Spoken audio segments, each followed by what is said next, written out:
Hello all, ఎంతో ఈజీగా హెల్తీగా ఉండే సొద్ద రొట్టెలు చేసుకోవడం ఎలాగో నేనైతే ఇప్పుడు మీకు చూపిస్తాను. చూస్తున్నారు కదా, ఫస్ట్ అయితే కొంచెం పిండి తీసుకోవాలన్నమాట. ఆ తర్వాత దాంట్లో కొంచెం వాటర్ వేసి బాగా ఇలా చేత్తో అయితే బాగా నలపాలి. ఆ తర్వాత మళ్ళీ కొద్దిగా వాటర్ తీసుకొని అలాగే బాగా నలపాలన్నమాట. ఇదైతే నేను మా తమ్ముడు వాళ్ళ ఇంట్లో ఈ వీడియో అయితే తీస్తూ ఉన్నాను. మేము పూణే వెళ్ళాం అనమాట. మా తమ్ముడు వాళ్ళు అక్కడే ఉంటారు. వాళ్ళ ఇంట్లో వంట చేయడానికి ఒక ఆవిడైతే వస్తారనమాట. ఆవిడే ఇలా చేస్తూ ఉన్నారు. అసలు చాలా బాగా చేస్తారు ఆవిడ. ఏదైనా చపాతీ కూడా చాలా బాగా చేస్తారు. మెత్తగా పొరలు పొరలు ఉంటుంది అనమాట. ఒక రోజంతా అయినా కూడా అలాగే ఉంటాయి.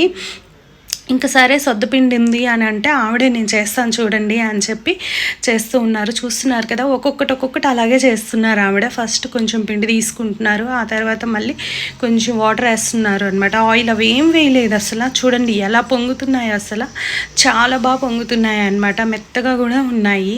నేనైతే ఫస్ట్ టైం చూస్తున్నాను సొద్ద రొట్టె చేయడం. మామూలుగా ఎప్పుడైనా రాగి రొట్టెలు అవైతే మేము మా ఇంట్లో చేస్తూ ఉంటాము. ఇంకా సొద్ద వడలని అట్లయితే చేస్తాం, కానీ సొద్ద రొట్టె ఫస్ట్ టైం అనమాట. సేమ్ జొన్న రొట్టెలాగే ప్రాసెస్ అంతా కూడాను. ఈవిడ జొన్న రొట్టెలు కూడా చాలా బాగా చేస్తారనమాట. ఇంకా దీంట్లోకి అయితే ఆవిడ ఏం చెప్తున్నారంటే, నాన్ వెజ్లో మటన్ ఉంటుంది కదా, అది కానీ వీళ్ళైతే సుక్క అట్లా అంటారనమాట. అదే పులుసు అంటాం కదా దాన్ని.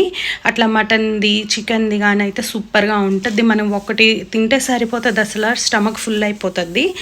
ఇంకా వెజ్లో కానీ అయితే వీళ్ళు మేతితో ఏదో కర్రీలా చేస్తారంట. మెంతి కూర ఉంటుంది కదా అది, లేదంటే పెరుగుతో కానీ తినొచ్చు. మనమైతే పప్పు అలా కూడా అయితే వేసుకొని అయితే తినొచ్చు, బాగుంటుంది. ఏదైనా కొంచెం లిక్విడ్ కర్రీ ఉండాలన్నమాట.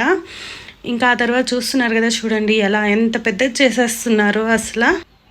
ఇంకా వీళ్ళైతే ఇక్కడ పుణేలో కొంచెం క్లైమేట్ చాలా చల్లగా ఉంటుంది కదా, ఇవే ఎక్కువ తింటారనమాట. ఆవిడ చెప్తున్నారు, మేము ఈవినింగ్ అయితే ఇవే తింటాము ఎక్కువగా, ఈ దాల్చా ఇట్లా చేసుకొని అనమాట. దాల్చా అనేది ఇట్లా మటన్తో చేస్తారు అండ్ వెజ్తో కూడా చేస్తారు. చాలా బాగుంటుంది. నేను మటన్తో చేసింది అయితే తిన్నాను.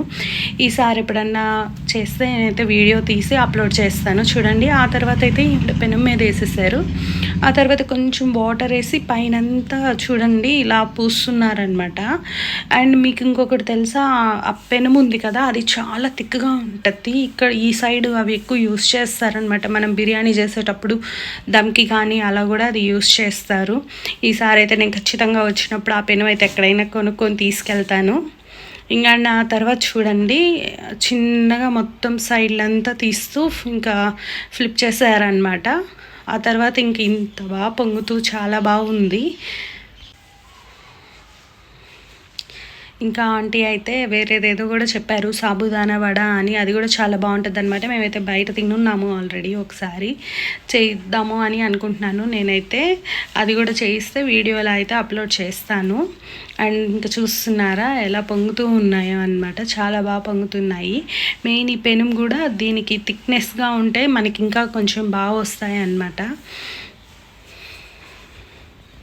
ఆ తర్వాత అయితే ఇంకా వీళ్ళు ఒకదాని మీద ఒకటి అట్లా వేసేయకుండా ఫస్ట్ చేసింది కిందకి, ఆ తర్వాత ఇంకొకటి అట్లా చేస్తున్నారనమాట. ఈవిడ అన్నీ అలాగే చేశారు. తర్వాత కింద తీసి పైన పెట్టడం అలా చేశారు. మేమైతే ఒక 4-5 చేయించాము అంతేను. ఇంకా సజ్జ రొట్టెలు అయితే రెడీ అయిపోయాయి అనమాట. So subscribe my channel, she is పౌని.